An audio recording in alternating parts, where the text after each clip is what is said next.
ketinimas yra. Aš neužgaišiu jūsų laiko ilgai, tiesiog noriu mus pasveikinti su pergalė. Su pergalė, todėl kad mes esam čia. Buvau Kapčiamišky, kada beveik 10 km eilės žmonių parėmė Kapčiamiškio visuomenę. Buvau Kapčiamišky vasario 16, kada taikos maršas įvyko. Neseniai buvom prie Seimo. Ir tai, kad šiandien šita aikštė yra ne sausakimša, tai nėra valdžios pergalė. Tai tik parodo tai, kad daug žmonių nusivylė ne mumis, o valdžia, kad nebetiki ir kad reikia kitų. Aš noriu šiandien padėkoti Miškų sąjūdžio pirmininkui ir jo kolektyvui, Kapčiamiškio girios asociacijos pirmininkui Tomui ir asociacijos nariam už jūsų nenuilstamą darbą.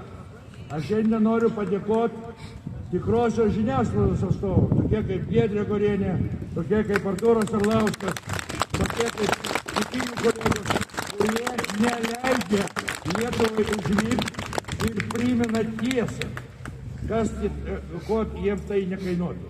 Aš šiandien nebekalbėsiu apie poligoną, nes viską jau pasakiau ir viską jau parašiau.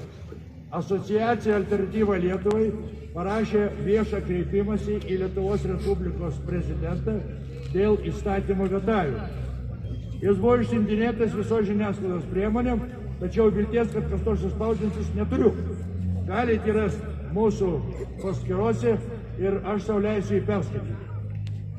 Gerbiamas Lietuvos Respublikos prezidentė Gitanai Nausėda, asociacijos Alternatyva Lietuvai vardu kreipiamės į jūs ragindami vetuoti Kapčiamiškio poligono steigimą, reglamentuojantį įstatymą ir grąžinti jį pakartotinimu svarstymui Lietuvos Respublikos Seime. Šis prašymas grindžiamas šiais esminiais motyvais. Pirma, kyla pagrįstų abejonių dėl sprendimo skaidrumo ir visuomenės įtraukimo.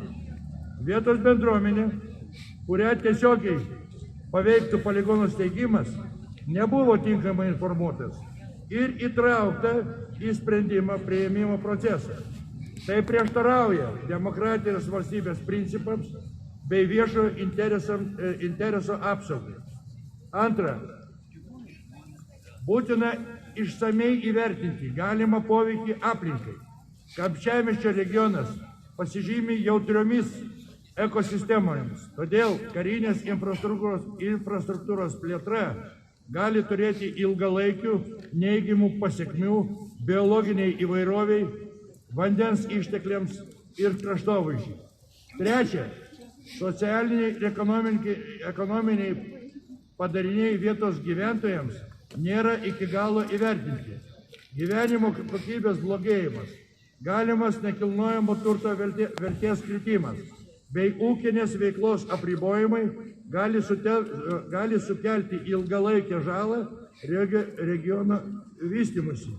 Ketvirta, nacionalinio saugumo argumentai, kuriais grindžiamas šis projektas, turi būti subalansuoti ir proporcingai.